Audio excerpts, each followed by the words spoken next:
For more on the Palestinians' bid for statehood, let's cross now to our correspondent, Stephanie Fried, who is in Tel Aviv for us, and she has a guest with her, Dr. Einat Wilf.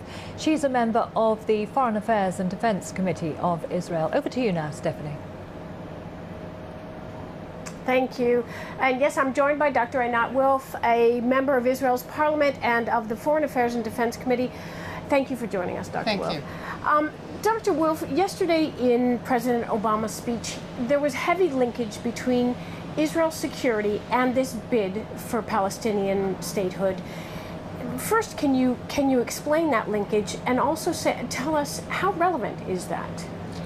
President Obama did something very wise in linking it, because he understands that what's underlying the bid is actually an effort to de-link the idea of Palestinian statehood from the idea of peace with Israel. And he sees the danger in delinking the two issues. In the past, it was clear that Palestinian statehood would come with a negotiated peace with Israel, that the Palestinian state would be born in peace.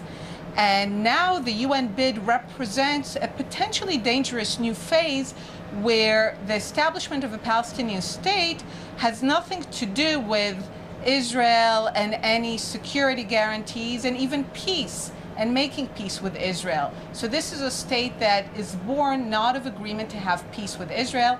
And the president, the American president, I think made a very important statement about linking the issues and the fact that the Palestinian state has to be born in peace and in ensuring Israel's security. Well, now, in terms of that security and in terms of peace, and you are a member, of course, of the Foreign Affairs and Defense Committee, there's been heavy speculation that if this bid does not go through, there will be a volatile eruption in this region, so that it could work exactly in the opposite way that we're discussing right here. What can you tell us about that?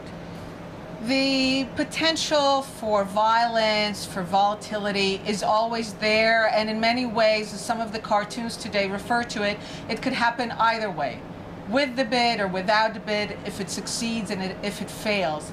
I think the more important issue is to understand that by going to the UN, the Palestinians are essentially engaging in a move that has nothing to do with statehood, nothing to do with peace, and everything with basically taking the conflict to another arena.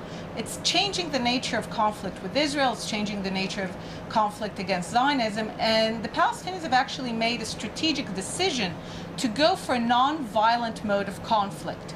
Now, many people assume that if the methods are non-violent, necessarily the ends are also positive.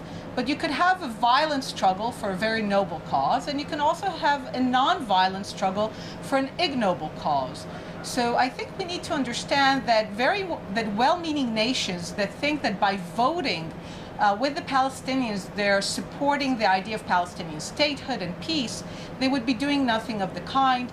They would be merely assisting the process of transferring the conflict into a new arena where the Palestinians feel right now, and they're right, that they have the advantage. So, from what I'm hearing, just very differing ideas on what exactly security and peace means for either side right now in terms of this bid. Well, I think ultimately the vision of security and peace for both sides look very similar. Both people should have the right to their own state, to the dignity of sovereignty, to clear borders, for them to have separate states on each side of the border, that the Palestinian state should belong to the Palestinians, that the Jewish state should be the homeland of the Jewish people, where they realize their sovereignty.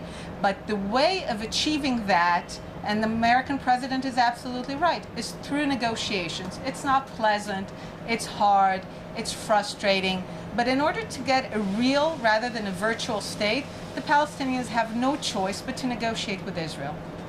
Not an easy path ahead. Thank you, Dr. Wilf, for joining us. Never has been. Karen? Thank you very much. That was Stephanie Fried there with her guest, Dr. Einat Wilf, there in Tel Aviv.